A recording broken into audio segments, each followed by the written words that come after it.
Hi everybody, it's Jen with Caketastic Cakes, and I'm going to show you how to make a Boxy Boo gum paste cake decoration from Project Playtime. It's a new Poppy Playtime kind of spin-off game, sort of another game. But yeah, I'm going to show you how to make them, and if you see me use any tools or supplies that you can use, check the link in the description below. It'll help you out.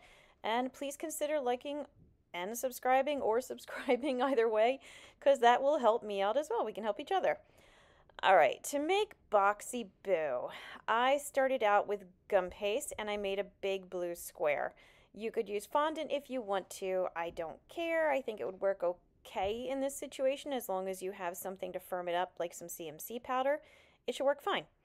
Now I've got my big square there, and I cut out two little flat squares and then cut them in half to make rectangles. Those are going to become the little flaps on the sides where his creepy little arms come out, but we're not there yet. I'm going to dig out the top a little bit. I had pinched off the edges to make it a little more sharp, a little more perfectly square than it was. It was kind of rounded. But I dug out the top a little bit, leaving a lip around the surface, or around the edges. And I'm going to leave that little recessed area in order for his head to come out, so it's looking more like he's coming out of an empty box. I'm putting a couple marks on the sides, one on opposite side of each other, and that's where his arms are going to come out. Once again, I'm going to hollow out just a layer, just a little bit down, again, in order to make it recessed so it just looks a little bit better. So now that I've got that hollowed out, just try to watch your edges when you do it and try to make your inside as flat as you can. It doesn't have to be perfect though. But now I'm going to go back to those two little rectangles or the four rectangles I should say, that I made, and I'm going to trim them down to make them fit. And then I'm going to, once again, put them to the side. Before you add them on, you're going to want to fill in those little hollows that you made. So I rolled out some black gum paste pretty darn thin, cut out some squares, trimmed them down so they'd fit inside, and then press them down inside. Now that the black is in there, now I'm going to add the two little flaps so it looks like the little trap doors that open to make his arms pop out. I'm using a little bit of water, brushing it on with a paintbrush so it's not too much water, or else it's going to kind of fall off. And then just press them in. They're going to sit inside the little square flaps or little square holes that I made, and that's it. You don't need a lot of space. Okay, now I'm going to add the star to the front of the box. I just have a star shape. I'm using some beige gum paste that I happen to have. The color is not so important here because you're going to see I'm going to end up painting it with some gold shimmer anyway. My star is a little bit too big. That's why I held it up to the box before I stick it on. So I'm just trimming along each edge kind of the same distance. I tried to make it the same distance in order to make my star just a little bit smaller, and it worked pretty well, I gotta say. So now that it looks like a smaller star that'll fit on there properly, I'm going to now paint it with the gold shimmer like I had mentioned before. It's just edible gold shimmer. I add a little bit of water to it. I know you could use some alcohol like vodka or something like that. Pretty sure cake suppliers sell a liquid that you could mix with it too. But I just use water. It's a small little piece. It's not a big deal. And there you go. You just paint it on and it's good. All right, now we're moving on to the red. You can see I had to mix the colors so my hands and my fingers are all stained red.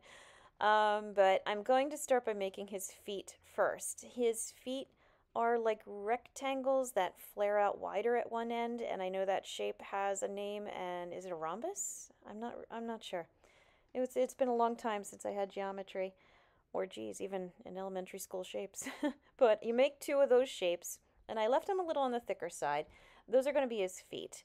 I'm going to make a couple of hands now. His hands are kind of wonky shaped. He's got fingers. It's like a square palm with a square rectangle shaped finger coming off either side, and then two coming out the top with a little space in between. So imagine, I guess, if you're making a person. You see how it's got like two arms and legs and a squared off head? Kind of like that. I'm using my knife to very carefully not cut through, just to make a couple indentations though in the fingers right where the joints are, because he's again mechanical like all the other Poppy Playtime things. So I want him to look a little more artificial, I guess. So I'm putting some big seams on his joints right where they attach to the hand, and then again halfway down. I'm going to do it on both sides of his hand, trimming off the bottom of the hand a little bit because it just seemed a little like it stuck out too far to me for his wrist, I guess. And I'm going to curve the fingers a little bit so they're just kind of curved gently inward. Going to do it again with another hand. Just make another little, person, arms and legs and a torso. Put your marks and indentations in him and just kind of cup it so it curves inward. Now for his head is actually very easy. It's a square, and then very carefully, about, a quarter of the way up, start very gently sawing into it, but don't cut all the way through. Just cut about, again, maybe 3/4, maybe a little bit more, and pull it down, and that becomes his mouth. He's got more of a trap jaw now. Now he's got a very pink gullet. He's got that drop in it, so I was hollowing out his throat there. It was quick. I'm sorry. I hope you saw it. And yes, moving on. Okay. I am just rolling out some red gum paste, and I'm rolling it really long and really thin. This is where I said before you could use fondant. I don't know that you could use it for this part without it being treated with CMC powder or Tylose powder, maybe you've heard it, because it needs to firm up. I don't know how I can't imagine it working otherwise. Now I'm going to make the springs that work for his arms, his legs, and his neck. This was what I came up with. I never tried it before, so this worked really, really well. I just wish I could have taken a step further. I took a plastic drinking straw, I cut it into pieces, and I've got my coil there, and I'm putting 2 pieces in halfway down the coil and having it bent. So now when it hardens, his arms are going to be in a bent position with the coil. This straw I didn't cut all the way through. I tried a different technique. I just left it hinged kind of on the one side. This was a pain to get out. I ended up breaking it, so don't do that way. Getting back to his head, I'm going to hollow out a couple little cups in order to make space for his eyeballs. And in the meantime, my coils are hardening up. So when I take out the ones that come in 2 pieces there, that bent piece there, no problem, right? Look at that. When I tried to do this one, though, I ended up cracking it. So you got to be careful. You can't let them get too firm. And then you can't, and then you want to be careful with the straw.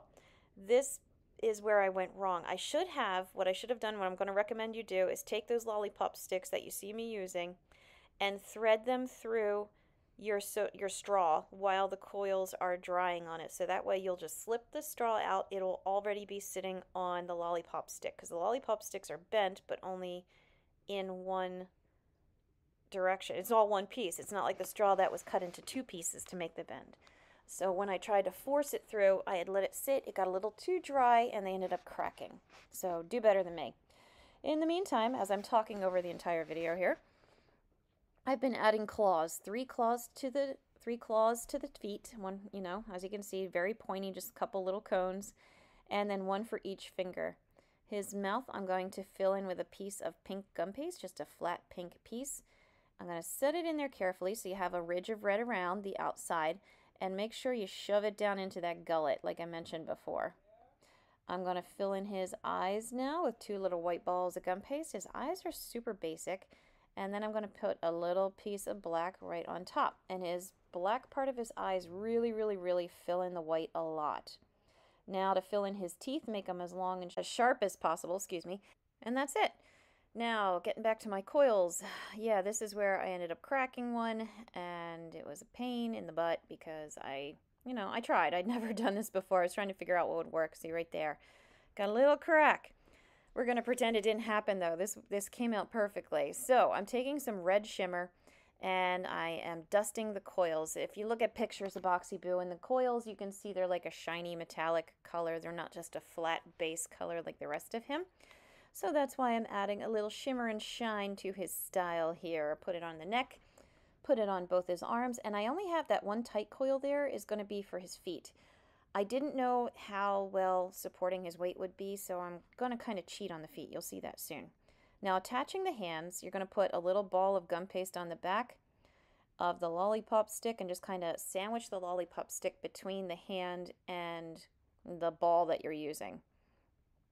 I shoved a couple pilot holes into his body so that his arms will fit in. And you can see the one foot has the coil in it with a lollipop stick too, and the other one's just sitting on the foot itself. Like I said, I wasn't sure how his weight would be supported with the coils and everything, so I cheated to give it the look when he first pops out of his box to get you. If you watch videos, you'll see what I'm talking about, but he still came out cool looking, so there you go. This is a little crank to turn and wind up his box. It's a piece of dried spaghetti, a little bit of gray gum paste threaded on there nice and tight. I'm going to shove it on in there, and then I'm going to use some of that yellowy-ish color that is the same as his toenails to make the handle, and I'm just sticking it on. I know that his handle crank is actually like bent and, right angles, which I'm not going to achieve with a piece of dried spaghetti. So I cheated a little. Yep, there we go. Now I'm dirtying up his box. I'm using some brown food coloring, a little bit of water to go around the corners, go around the edges, because if you look at pictures of him, he's, I guess, been sitting in the warehouse for a while waiting for the employees to come back or whatever it is. So he's a little dirty. He's not as shiny and clean as he used to be. So I'm just roughing him up. Again, along the edges mainly is where you're going to see the decay. I'm putting a little on his hands and feet just because, why not, right? And as far as that yellowish rectangle in the back there, that's the lid to his Jack in the Box box. So I'm, again, just going to go around the edges and dirty it up a little bit. Now that everything has had time to set, I'm going to use a piece of fresh gum paste there, put a little bit of water on it, press the lid to it so it'll hold in place. And then he's done, finally, right? Yeah, this guy took me like 3 days to make just so all the little parts could dry, but he was totally worth it. So I hope you found this video helpful. Like I said, please consider liking and subscribing because it really helps me out. I've got a ton of other videos out there, so please take a look. And as always, thank you for watching Caketastic Cakes.